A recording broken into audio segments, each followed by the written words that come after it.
Hermano Paul.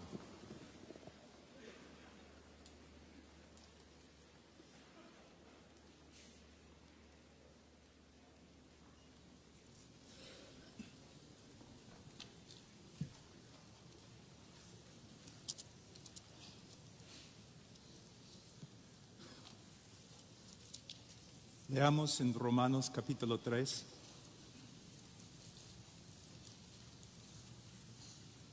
Romanos capítulo 3, versículo 23.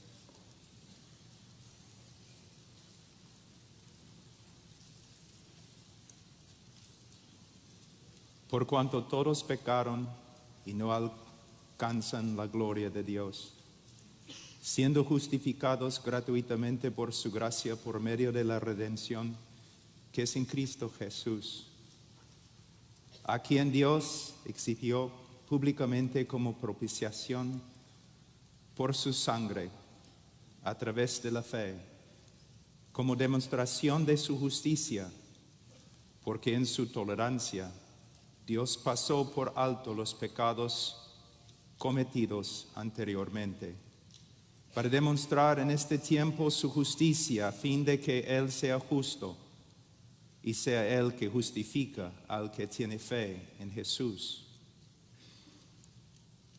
¿Dónde está pues la jactancia? Queda excluida. Oremos.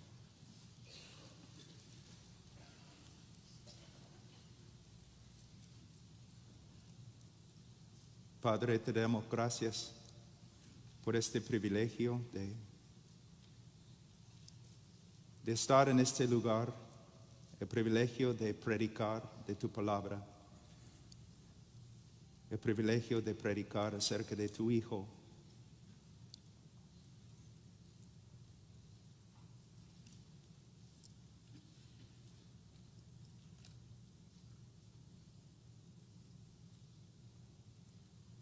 Obra entre nosotros, Señor.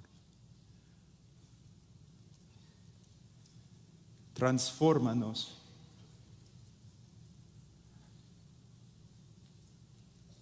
A través de un mejor entendimiento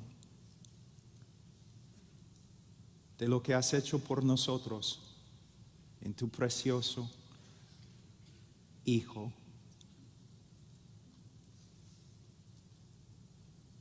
Que Él tenga preeminencia en nuestra mente, en nuestro corazón. Que vivamos, Señor, para su gloria, para su honor. Que lleguemos, Señor, a ser capaces de proclamar el Evangelio a toda criatura.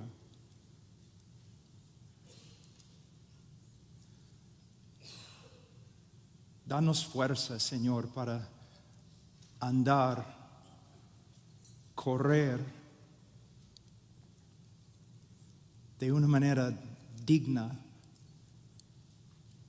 de nuestra vocación.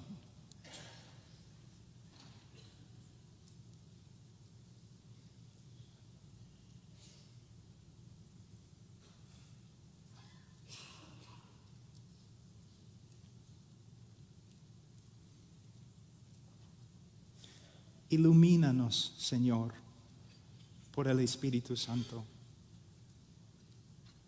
Con conocimiento, sí, pero más que conocimiento. Corazones transformados. Y por consiguiente, el Señor, obras transformadas. Haz, Señor, lo que ningún predicador puede hacer. Somos, Señor, tan débiles, pero tú, fuerte.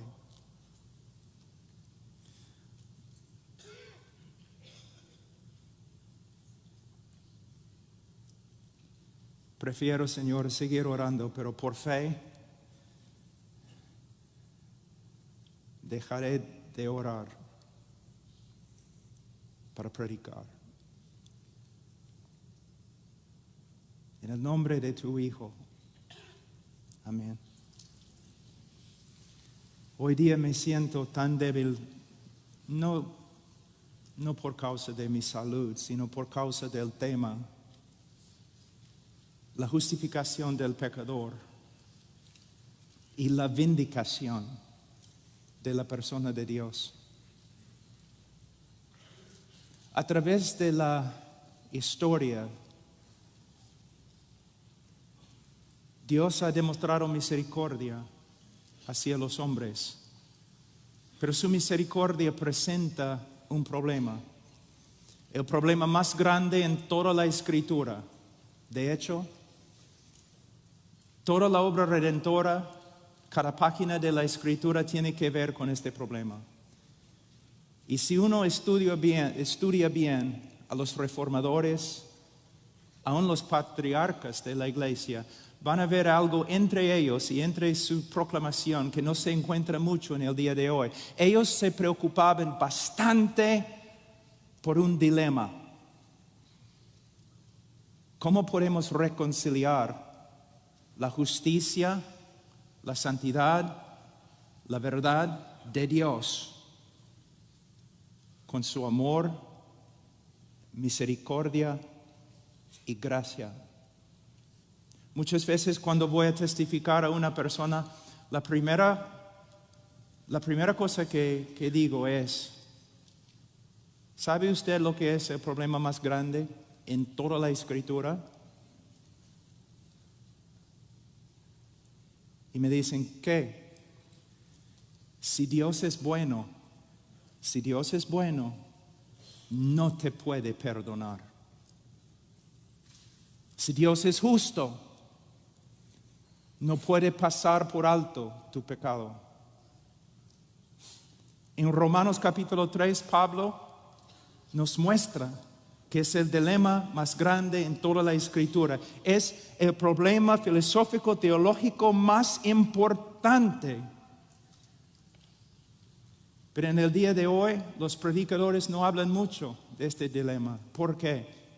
Porque no estudian los atributos de Dios. Y porque no estudian, no entienden lo que las Escrituras dicen acerca del hombre.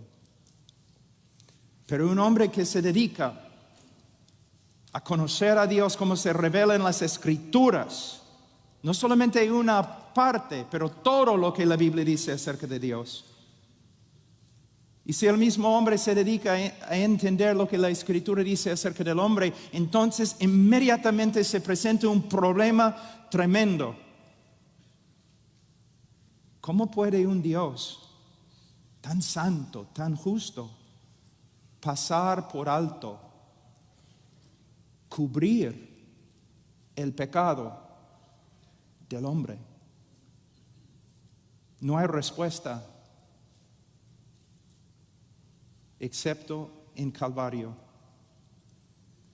Ahí, la primera vez en la historia de la historia, hay una manifestación de la armonía de los atributos de Dios. En la cruz del Calvario, si preguntamos, ¿Dios es justo? ¿Es justo Dios? Sí. ¿Cómo sabemos? Derramó su ira sobre su propio Hijo cuando llevó nuestro pecado.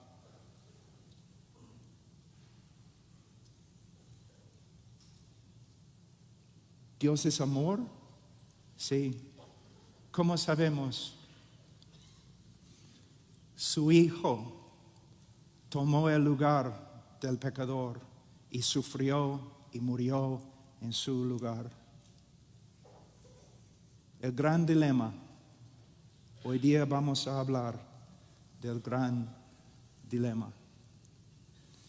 En Romanos 3:23, como estudiamos ayer, la Biblia afirma que todos han pecado y por eso todos se quedan bajo la condenación de un Dios justo. En versículo 24, Pablo cambia el tema. Ahora está hablando acerca de los cristianos y él dice, siendo justificados gratuitamente por su gracia, por medio de la redención que es en Cristo Jesús. Primeramente, ¿qué significa la palabra justificación? Hermanos, en la obra misionera a veces creo que no andamos sabiamente. Muchas veces tratamos temas tan grandes cuando nuestros hermanos, los laicos, los creyentes, ni tienen una definición correcta de las doctrinas más importantes y más simples. Si yo voy a tu iglesia, si yo pregunto al hermano más humilde en tu iglesia, define justificación, ¿puede definir justificación? Estos no son términos para teólogos, son términos para cada persona que ha sido redimida por la sangre de Jesucristo. Y como pastores, como predicadores, nosotros tenemos que esforzarnos, luchar, dar nuestras vidas para explicar claramente lo que cada término significa: redención, rescate, propiciación, justificación, santificación. Tienen que saber. Una vez yo escuché de una conferencia, creo en China, donde iban a enseñar sobre la cristología de John Owen. Está bien, maravilloso. Pero ¿cómo vas a enseñar esto cuando los hermanos ni entienden la doctrina de justificación? Tenemos que no solamente usar palabras, tenemos que definir palabras. Pero para definir palabras tenemos que saber nosotros lo que significan. Y es la lucha del predicador, no aprender a predicar a los otros teólogos, sino predicar al hombre en la congregación. Entonces Pablo dice, siendo justificados. ¿Qué significa la palabra justificación o justificar? Es un término legal o un término forense. El momento que una persona confía salvíficamente en el Señor Jesucristo, Dios lo declara legalmente justo ante Él. Y como el hermano dijo anoche, no más o menos justo. Porque ¿cuántas veces pecaron Adán y Eva antes que fueran echados de Edén? Una vez. Dios lo declara legalmente, perfectamente justo. Y a veces los hermanos dicen, qué linda definición de la justificación. No he terminado. El momento que una persona confía en el Señor Jesucristo, Dios lo declara ante Él legalmente, perfectamente justo.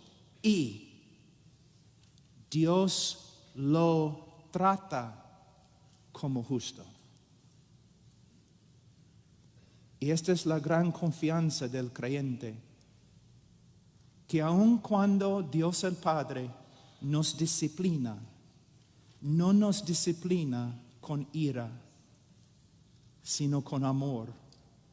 Y su disposición hacia nosotros no ha cambiado, nos ama.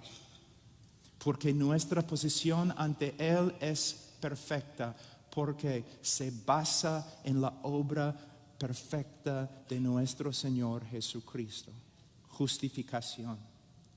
Entonces, Dios nos declara legalmente justo y nos trata como justos. Pero ¿cómo puede hacer eso? Porque en la cruz del Calvario,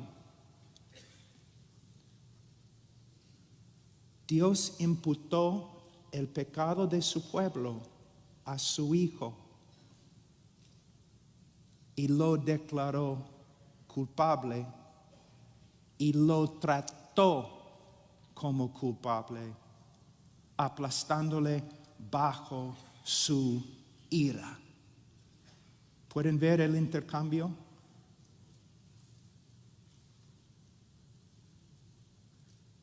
Es el cimiento de nuestra salvación. La base.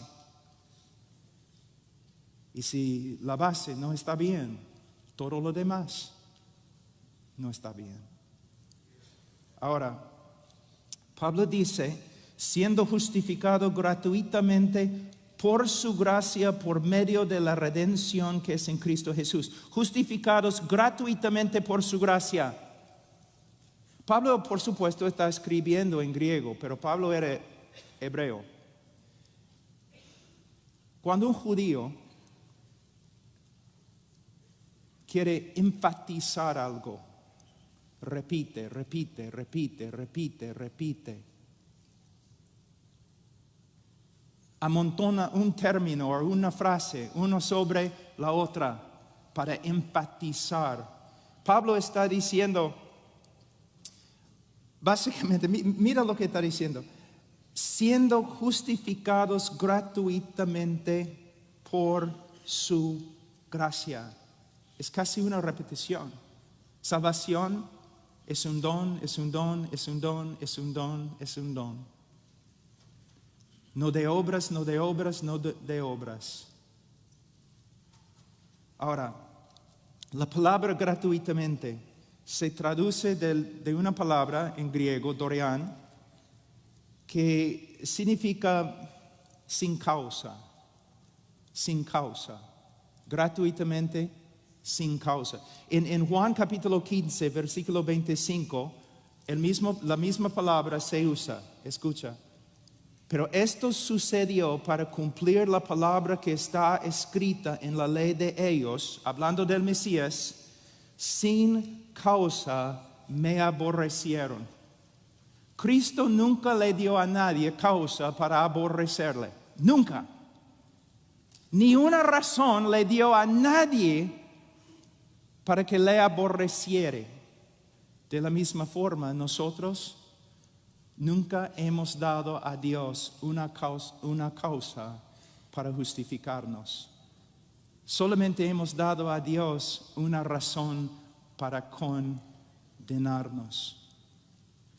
Entonces podemos ver, la salvación es de Dios. Algo muy importante.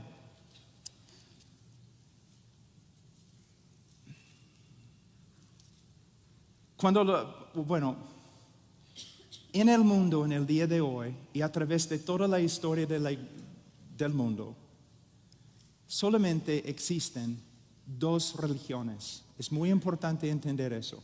A veces yo digo a los alumnos, si ustedes tienen que tomar una clase sobre la religión, ustedes deben estudiar conmigo, porque los demás maestros dicen que hay miles y miles y miles de religiones en el mundo, pero yo digo lo contrario, hay solamente dos. Hay una religión de gracia y hay una religión de obras. El cristianismo se encuentra en la categoría de gracia. Todas las demás religiones se encuentran, ¿dónde? En la categoría de obras. Ahora, les voy a dar un ejemplo. Vamos a decir que soy un reportero y yo tengo aquí conmigo en la plataforma un musulmán, un judío y un cristiano. Pero un cristiano verdadero.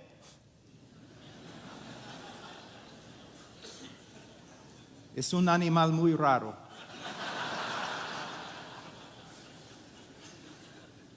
Difícil de encontrar.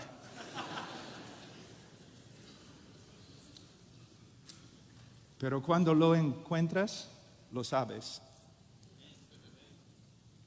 Entonces, como reportero, yo pregunto al musulmán, señor musulmán, si usted muriera ahora mismo, ¿dónde iría? Y él me dice, al paraíso. ¿Por qué? Porque yo amo el Corán. He leído el Corán. Yo doy limosnas a los pobres. Yo he visitado los lugares santos. Yo soy hombre justo. Yo iría al paraíso. Está bien, entiendo. Señor judío ortodoxo, si usted muriera ahora mismo, ¿dónde iría? Al camino de los justos. Yo iría al paraíso, al cielo. ¿Por qué? Bueno, yo amo la ley de Dios. Yo estudio la ley de Dios. Yo busco obedecer, someterme a la ley de Dios. Soy un hombre justo. Si yo muero, yo me voy al cielo. Está bien, entiendo. Luego vengo como reportero al cristiano. Señor cristiano, si usted muriera ahora mismo, ¿dónde iría? Y él me responde con gozo, yo me iría al cielo. Y yo pregunto, ¿por qué? Y él me dice lo siguiente: en maldad he nacido y en pecado me concibió mi madre. Reconozco mis rebeliones y mi pecado está siempre delante de mí. Si el Señor tomara en cuenta mis pecados, no podría mantenerme en pie ante Él. Y como reportero yo digo, Señor, no entiendo. Al judío sí entiendo, él va a ir al cielo porque dice que es un hombre justo, tiene mérito. Y el musulmán también, yo lo entiendo, porque él dice que es un buen musulmán, ora, limosnas, tiene mérito, es un hombre justo. Yo entiendo los dos, pero señor cristiano, yo no le entiendo. Porque usted me está diciendo que va a ir al cielo aunque no tenga méritos, aunque merezca lo opuesto. ¿Cómo puede ser? Y el cristiano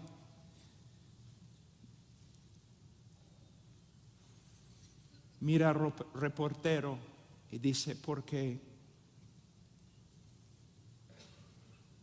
yo voy al cielo por causa de las virtudes, excelencias y méritos de otro, mi Señor Jesucristo, que vivió la vida perfecta que no pude vivir, que murió en el lugar de los pecadores y pagó la pena contra mí. Todo tiene que ver con la obra redentora de Cristo, la persona y obra de Cristo. Ahora, yo empecé hablando de un dilema, ¿no? Si Dios es justo, ¿cómo puede Dios perdonar al pecador? En Romanos 3, Pablo dice en versículo 26, para demostrar en este tiempo su justicia, a fin de que Él, Dios, sea justo y sea Él que justifica al que tiene fe en Jesús. Ese es el problema, el dilema que Él presenta acá. Y la respuesta se encuentra en la persona de Jesús. Pero lo que quiero hacer en este momento es, yo quiero mostrarles que no es una doctrina nueva, o no es un problema que se manifiesta solamente en el Nuevo Testamento. Vamos a pasar por algunos textos en el Antiguo Testamento y yo voy a mostrarles que desde la caída, esto ha sido un problema, un dilema muy importante que solo encuentra su respuesta en Jesús. Vamos a Éxodo un ratito. Éxodo 34, versículo 6. Entonces pasó el Señor por delante de él, por delante de Moisés, y proclamó: el Señor, Dios compasivo, clemente, lento para la ira, abundante en misericordia y fidelidad. El que guarda misericordia a millares, el que perdona la iniquidad, la transgresión y el pecado. Wow. Muchos teólogos, yo soy uno de ellos, cree que esta es una de las revelaciones de Dios más grande en todo el Antiguo Testamento. Igual a Isaías 6, por ejemplo. Dios baja del cielo y Dios proclama quién es. ¿Y qué dice? Primeramente, Él habla de su carácter, que es compasivo, clemente, lento para la ira y abundante en misericordia y fidelidad. Después de hablar de su carácter, de sus atributos, Él habla de las obras que salen de sus atributos. Versículo 7. El que guarda misericordia a millares, el que perdona la iniquidad, la transgresión y el pecado. ¿Por causa de quién es? Un Dios de amor, de gracia, de misericordia, que desea demostrar misericordia. ¿Qué hace? Él perdona iniquidad, transgresión y pecado. Muchas veces cuando un joven comienza a estudiar la Biblia y él ve algo como iniquidad, transgresión y pecado, él trata de discernir los detalles en el significado de cada palabra. ¿Qué está tratando de decir? Pero no es la manera correcta de entender este texto. Los hebreos lo que hacían es, cuando querían enfatizar algo, ellos amontonaban un término sobre otro para enfatizar una verdad central. Y por medio de decir, perdona la iniquidad, la transgresión y el pecado, lo que Dios está diciendo es que Él perdona todo tipo o género de pecado. Él es un Dios abundante en gracia y misericordia y amor. Y está dispuesto a perdonar todo tipo, todo género de pecado. Es lo que hace. Es un Dios que perdona. Hasta ahora todo está bien, pero llegamos a la última parte del versículo 7, que no tendrá por inocente al culpable. Si ustedes están leyendo correctamente, con discernimiento, ustedes inmediatamente deben notar una aparente contradicción.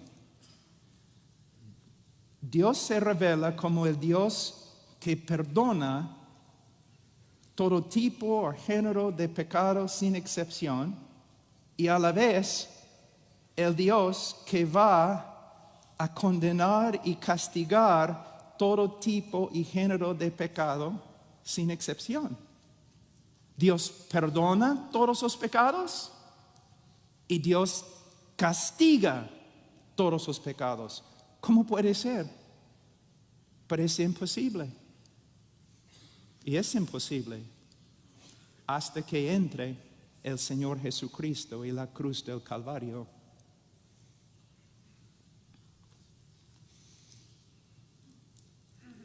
Dios va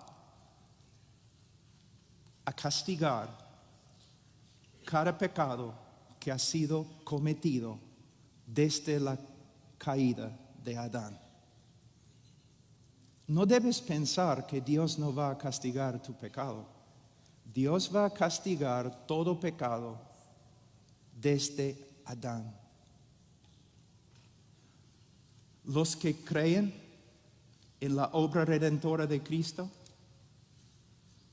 los que creen en la vida, la muerte y la resurrección de Cristo, Dios ha castigado cada uno de sus pecados en Calvario, cuando derramó su ira sobre su Hijo. Los que rechazan al Hijo, Dios castigará su pecado por toda la eternidad en el infierno. Entonces necesitamos entender algunas cosas muy importantes. Y tiene que ver también con el nuevo pacto, pero es otro sermón, lo que Cristo hizo en la cruz. Pero necesitamos entender algo, que Dios va a castigar tu pecado, pero lo ha hecho en Cristo. Otra verdad que muchas veces los hermanos no se dan cuenta, tan importante que es que la salvación es por obras.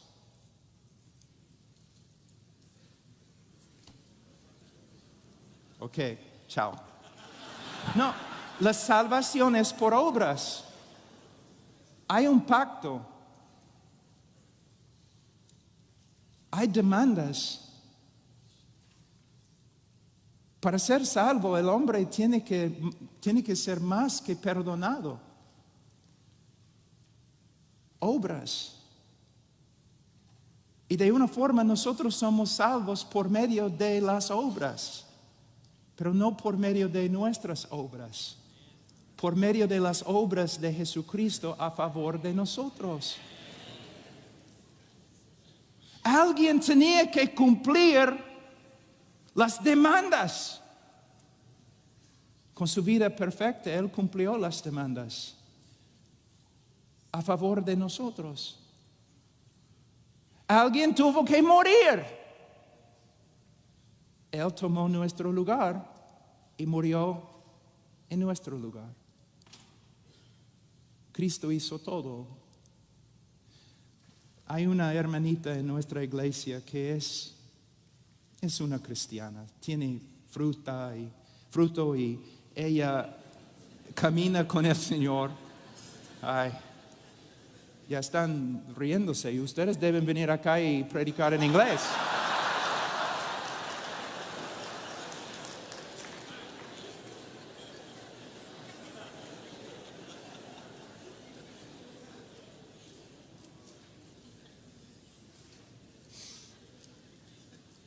Pero ella muchas veces se turba en su corazón con respecto a la seguridad de su salvación.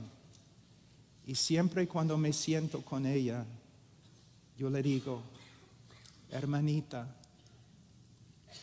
estás olvidándote que siempre te digo,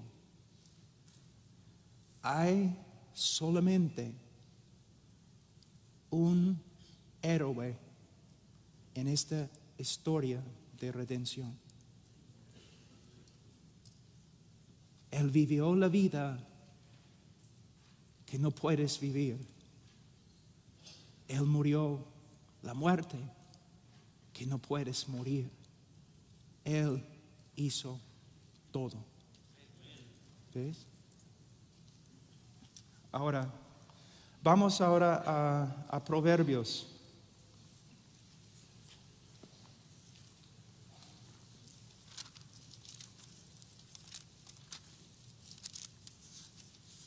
XVII.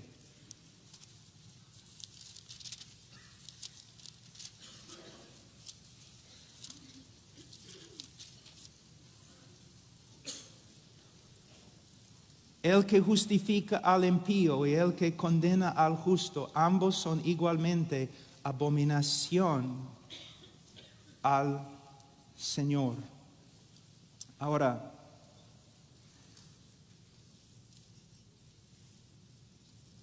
la palabra abominación, hermanos,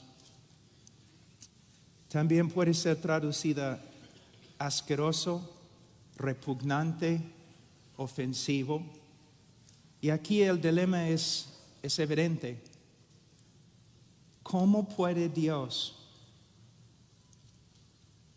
perdonar, justificar al impío sin llegar a ser abominación? ¿Cómo puede Dios justificar al impío y mantener su justicia? Les voy a dar un ejemplo.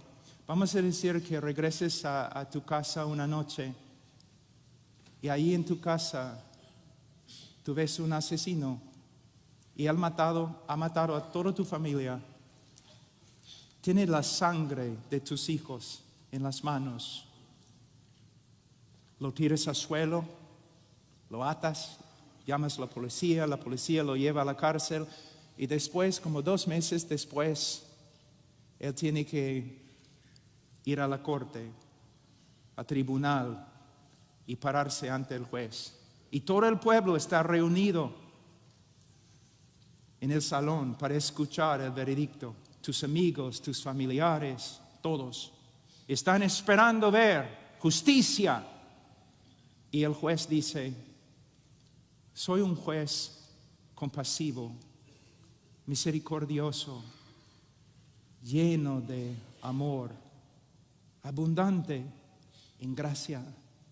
Y mira al criminal, al asesino que mató toda tu familia y dice, te perdono.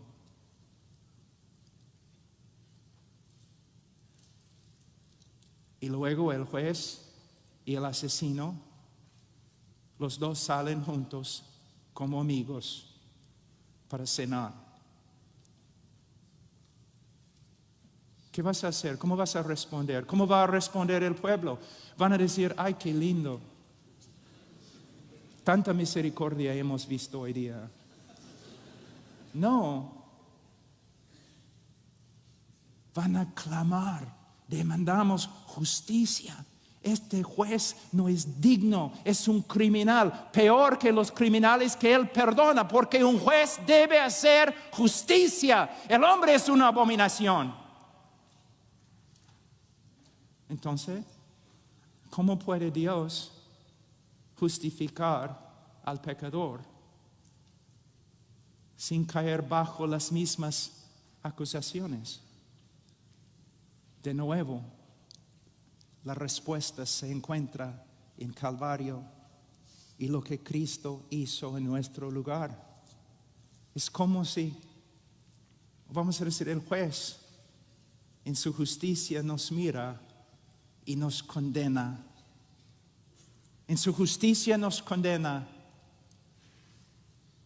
y en su amor llega a ser hombre y camina entre nosotros como el hombre perfecto. Y en la cruz toma nuestro lugar y muere bajo la ira de Dios a favor de nosotros. Solo en la cruz vemos perfectamente que Dios es compasivo, misericordioso y a la vez justo. Vamos a Salmos 32, 1 a 2. Cuán bienaventurado es aquel cuya transgresión es perdonada, cuyo pecado es cubierto. Cuán bienaventurado es el hombre a quien el Señor no culpa de iniquidad y en cuyo espíritu no hay engaño. ¿Ustedes pueden ver lo que David está diciendo en este momento?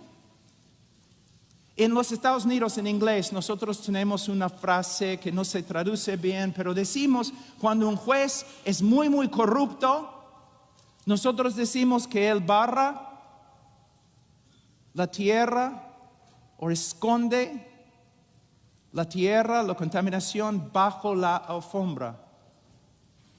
David está diciendo básicamente lo mismo. Dios cubre mi pecado.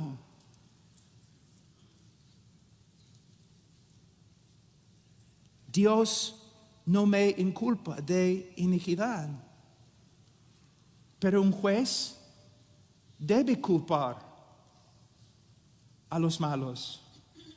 Un juez debe no esconder el crimen. El juez tiene que, si es justo, tiene que exponer, manifestar el crimen.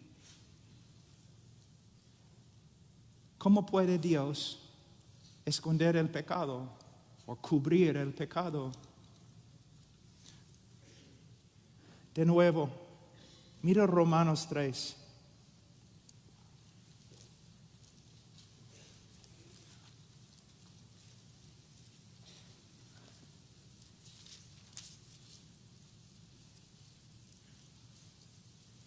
Versículo 25, hablando de Jesucristo, a quien Dios exhibió públicamente. ¿Cómo puede Dios cubrir nuestro pecado? Porque Él imputó nuestro pecado a su Hijo y lo exhibió públicamente en el centro religioso del universo. Y sobre la cruz derramó su justicia sobre Él.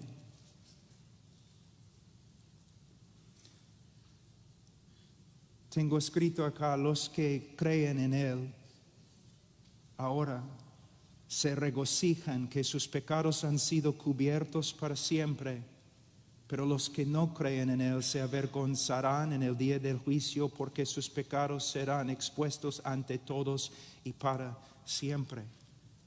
Lo que necesitamos ver es que nuestros pecados fueron expuestos y toda la vergüenza con ellos, pero expuestos en Calvario cuando Cristo sufrió en nuestro lugar. Ahora vamos a Miqueas, capítulo 7. Miqueas capítulo 7, versículo 18.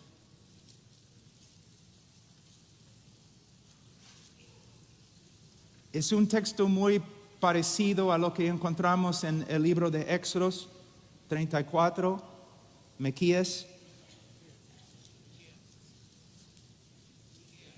Miquea. Uno de los profetas menores que no puedes encontrar en tu Biblia. Ya.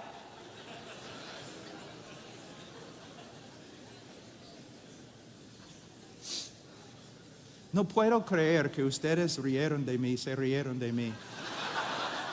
Arrepiéntense todos.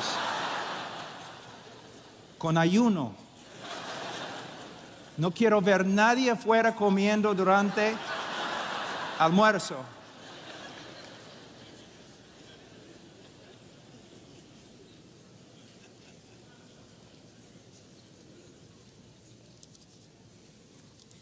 No es mi problema si no pueden pronunciar el nombre de Miqueas. Versículo 18, ¿qué Dios hay como tú que perdona la iniquidad y pasa por alto la rebeldía del remanente de su heredad?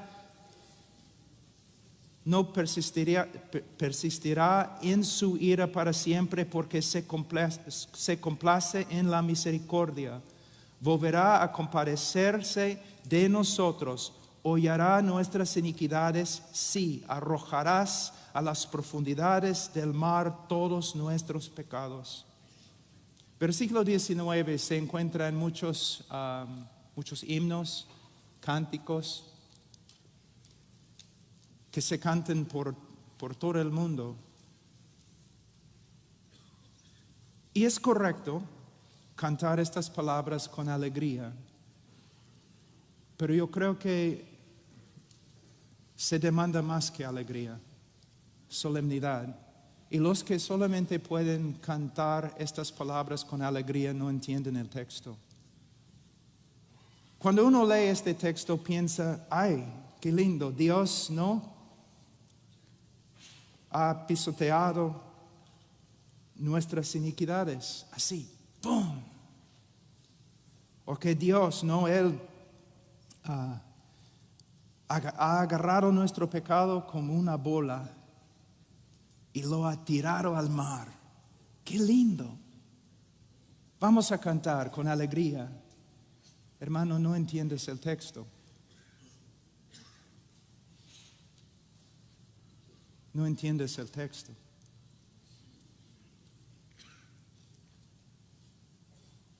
Dios agarró nuestro pecado y imputó nuestro pecado a su Hijo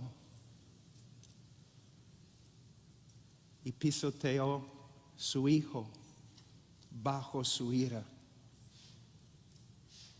Dios tomó nuestro pecado como una bola, los imputó su Hijo, agarró a su Hijo y lo tiró al mar de su ira. Si tu labio no está temblando cuando cantas este texto, tú no entiendes este texto. Jonás era culpable y se tiró al mar para salvar al bote y los inocentes que estaban dentro. Cristo, el inocente, se tiró al mar de la ira de Dios para salvar la nave de Sión y los culpables que están dentro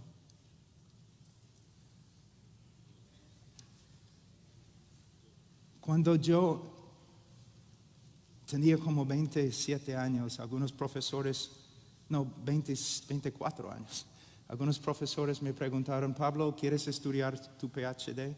Sí. ¿Qué quieres estudiar? ¿El Evangelio? No, ya hemos estudiado esto. Entonces no voy a estudiar mi PhD, porque quiero dedicar mi vida a estudiar una sola cosa. No soy un hombre inteligente, vengo del campo, de una hacienda pequeña. No soy súper inteligente, no soy académico, no puedo estudiar todo en la Biblia. Entonces voy a dedicarme a estudiar una sola cosa. El Evangelio. ¿Qué hizo mi Señor por mí? Ahora,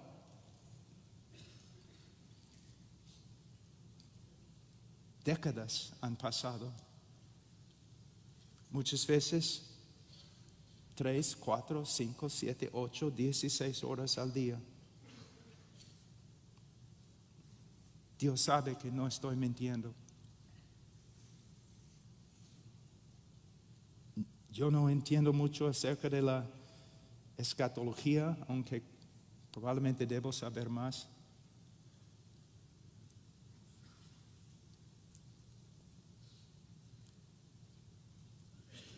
Pero el Evangelio, estudio el Evangelio. Y después de más que 30 años estudiando el Evangelio, ni he subido los cerros más pequeños. Algunos pastores piensan, ya entiendo el Evangelio. No entiendes el Evangelio. Mira, vamos a estar en el cielo una eternidad, y después de miles de eternidades todavía no vas a comprender todo lo que se encuentra en la obra de Cristo o la persona de Cristo.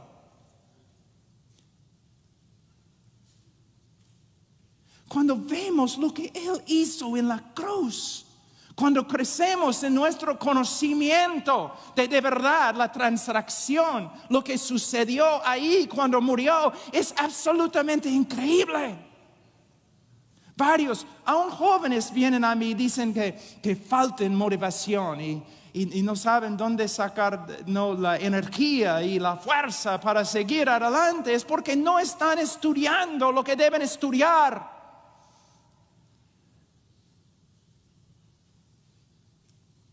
La cruz y todo lo que sucedió ahí.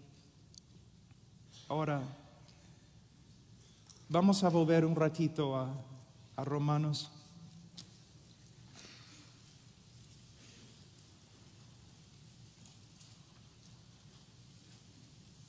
Hay dos palabras que vamos a ver brevemente. Siendo justificados gratuitamente por su gracia por medio de la redención que es en Cristo Jesús. Hermanos, a veces yo me enfermo durante tiempos de alabanza. Cuando yo veo a los cristianos tan felices usando la palabra redención o Cristo como rescate. De verdad, con gozo está bien, pero fíjense lo que están diciendo. Él pagó el precio. Él compró nuestra libertad con su sangre. Con su sangre. Redención denota la liberación de un prisionero, un cautivo, un esclavo, por medio de pagar un rescate, por medio de pagar un precio. ¿Y cuál fue el precio? La sangre preciosa de Cristo. Pero hermanos, no es suficiente decir la sangre preciosa de Cristo y dejar de hablar. No es suficiente. Especialmente en el mundo latino. Y mi familia viene de Croacia y los croatas son aún más católicos que ustedes. En la Iglesia Católica, la muerte de Cristo ha llegado a ser como algo romántico. Él murió como mártir. Y cuando vemos la cruz debemos decir, ay, qué pena, pobre Jesucito, que sufrió tanto. O aún los predicadores evangélicos, cuando hablan del precio que Cristo pagó, solamente hablan de sus sufrimientos físicos. No, de hecho, los sufrimientos físicos, especialmente a las manos de los gentiles, los paganos, eran parte de la maldición y lo que él tenía que sufrir. Pero si somos salvos, no somos salvos porque los romanos golpearon a Jesús.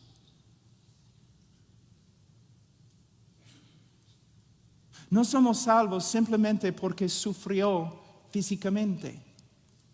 Ustedes recuerdan cuando Jesús estuvo en Getsemaní, que dijo que esta copa, Señor, no esta copa, no. En este momento, porque Jesús era Dios, pero a la vez era hombre y creció en conocimiento. En este momento, Jesús le fue revelado exactamente, perfectamente, lo que iba a tener que sufrir para nuestra redención. Y le chocó como una camioneta. ¡Pum! No. Sí. No mi voluntad, la tuya. Angustiado, orando, sudando. Y muchos predicadores evangélicos dicen, mira, él sabía los sufrimientos, los clavos, la cruz, los golpes, lo que los romanos iban a hacer a él. Y por eso está allí en Getsemaní temblando. No. ¿Cómo puede ser que cuando nosotros leemos los libros de la historia de los mártires, muchos de los mártires fueron crucificados al revés, algunos después de crucificarlos, prendidos para que mueran así con fuego? Pero en las historias leemos que ellos fueron a la cruz cantando, como hombres, con coraje, hasta con gozo. Pero el capitán de su salvación está ahí en un huerto, con angustia, diciendo no. Hermanos, es cierto, los sufrimientos físicos de Cristo eran indecibles. Yo no creo que ningún hombre haya sufrido como él sufrió físicamente. La vergüenza, más que lo que puedes imaginarte. Pero la pena de la cruz, la clave es en la cruz. Dios el Padre imputó el pecado del pueblo de Dios a él.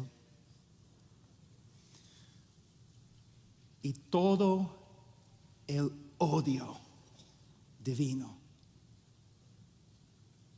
toda la furia justa, todo el aborrecimiento de un Dios santo contra la maldad cayó sobre el Hijo. Hace como 4 años yo pasé varios meses estudiando solamente las 3 horas de oscuridad. Yo no creo que eran 3 horas de un cielo nublado. Yo creo que era como Egipto. ¿Por qué? Cristo tenía que ser encarcelado, encerrado en como una cárcel, a solas, en la absoluta oscuridad, mientras ola tras ola tras ola de la ira de Dios caía sobre él hasta que el precio fuera pagado. Y él gritó: consumada es. Dios nos condenó y Dios, ayúdame con la palabra, Dios nos condenó y Dios absorbió la condenación en sí mismo.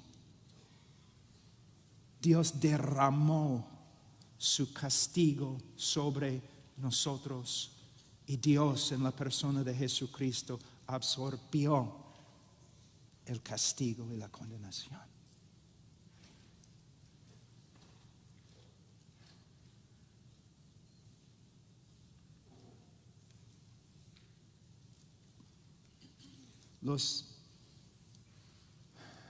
De nuevo, quizás van a tener que ayudarme. Los chinos tienen un dicho que un hombre no ha perdido su vida, que pasa cada hora de su vida solamente contemplando la belleza de una flor. Yo les digo, un cristiano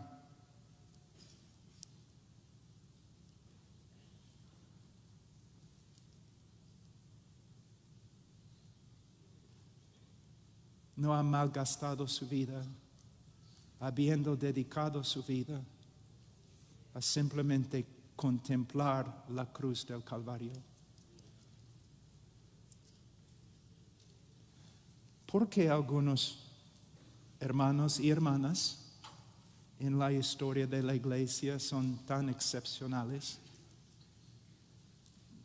Nacen de la misma raíz de Adán como nosotros. Entonces, ¿cómo es que llegan a ser tan diferentes? ¿Son mejores? No. Quizás es solamente una cosa, porque habiendo estudiado personas así a través de la historia, yo he llegado a la conclusión que hay una cosa que los separa de los demás: una visión más amplia de Cristo, una visión más amplia de lo que Él hizo en la cruz del Calvario. Hermanos, pastores, predicadores, ustedes deben ser como mineros. En Perú tenemos muchas minas y mineros, y a veces es un trabajo muy peligroso, muy costoso. El minero tiene que entrar a la mina en la oscuridad, a veces a solas, en el frío, con una linterna así buscando. Job 28, creo. Este es el trabajo del predicador.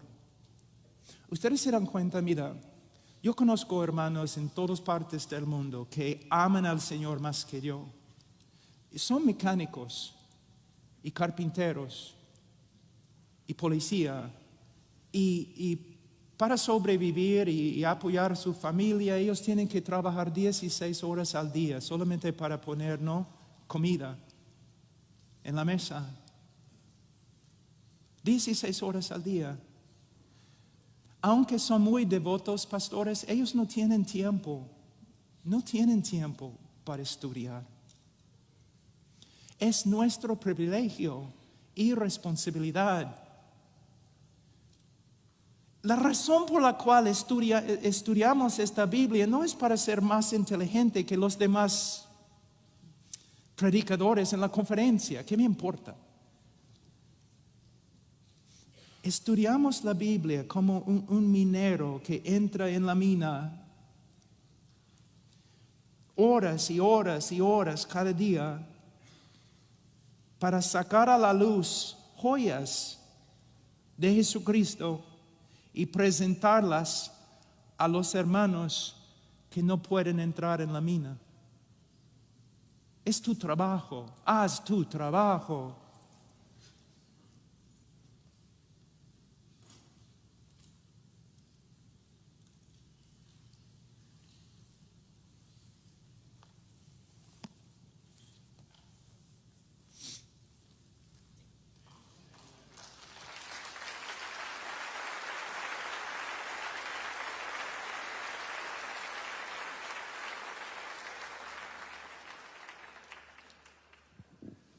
Manténganse sentados un segundo pensando en lo que hemos escuchado. Y sentados meditando en eso, cantan conmigo. Santo, santo, santo, Señor omnipotente, siempre labio